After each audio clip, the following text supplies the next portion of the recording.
Daniel Vallis here with another update. Right now, technically, Jupiter is outside or on the other side of the hind foot. If you drew a straight line with the ruler and held it up to the sky and were very particular about it being on the other side of the stick figure. So technically, you could say that it is out from between the feet right now, technically. But if you ask the average person, if you backed up a bit and looked at it on the horizon, it's still at the feet. But you could tell if you were very sharp-eyed that, yes, it was on the other side of the stick figure. So this brings up the question of where are the feet? Are the feet just the stick figures? Is the lion just a mere stick figure? Because obviously when we look into the night sky, we see just the stars. And the Bible tells us that it's a lion, and just general common sense with the concept of the constellations are often associated with different objects. They're not limited to stick figure objects. And other people have the question of, well, is that truly the hind leg? Well, this is a picture I took several weeks ago at least. I forget exactly when, but it's quite a while ago. But you could see just at twilight when the first stars come out, it's very distinct which ones are the prominent aspects of the constellation, which ones really stick out. And you could see even in this one, if you are remembering how to identify it, first you find the sickle, and then you can easily see the rest. But you could see just in this twilight shot, before even a lot more stars come out, and your eyes can see a whole lot better than the camera can too as well. But that hind leg really sticks out. So it's a prominent feature, and the tail is long been recognized as the tail, so that's definitely the tail. And right now, especially with its path that it's been going, it's been doing more of a nosedive toward the horizon lately. But still, very identifiable, the different aspects of it, particularly the hind foot and the tail. And we talked about that recently, of how that is really distinct now, especially as it's appearing at the horizon shortly after sunset, about an hour after sunset. The tail and the hind leg really stands out. So identifying the body parts is really easy to do, but the question then comes down to, well, do we limit it to only the stick figure representation of it? Because it is supposed to represent a lion, and obviously a lion isn't that skinny. And so do we need to judge it by the conceptual concept of it being a lion somewhere between his feet in that region? Or do we have to be super precise of actually passing the star? Do we have to be that precise? And when you look at the different historical artwork for Leo, you will find about every different type of imagination of lion you can imagine. So there is no fixed idea of what the lion looks like, and everyone in their own mind will have a slightly different idea too as well. And different concepts of the constellation even expanded it with some of the lesser seen stars too as well. But just by going by the main identifiable hind leg, we could see that Jupiter would be technically past the chicken leg aspect of the constellation. It is on the other side.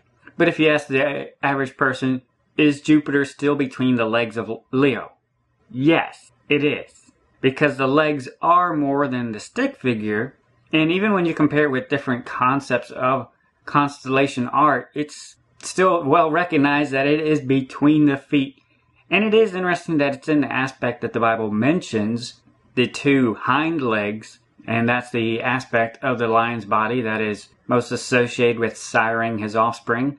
So it is between his legs visually, and technically right now, even though it may be on the other side, you could still have a very strong argument that yes, it's still between the legs. And so this is what we need to consider, of maybe not necessarily limiting ourselves to stick figures, because you could still very well argue that yes, it's very well within between the legs still. And especially when we look at the wealth of all the other unique celestial signs that have drawn our attention to this time period, is they were different and unique in all of them. And even back in early March, we had our attention drawn to the hind foot with the same day as the total solar eclipse too as well. So we do have to kind of expand our concept a little bit of, yes, it's still between the legs. Even though it's on the other side of a technical silhouette, yes, it may be. But Leo is more than just a silhouette. It is a lion. It is a concept of a lion. So we don't want to stretch it out too far, and we don't want to beat a dead horse, but there is still a very good argument by saying in the concept of Leo, in the concept of the lion, yes, it is still between his feet. It is still right between the feet. It is even still among the feet. If you want to use that term and that aspect of the word, it is still among the feet.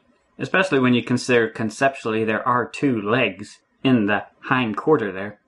And when we look at the Bible passage, it says the scepter shall not depart from Judah. So that's making a general definition about the boundary of Judah, Leo the lion. But then it also narrows it down, nor a lawgiver from between his feet. And you could basically say, okay, it's not going to leave Leo the lion, and it's going to be between his feet. It's going to be right at his feet.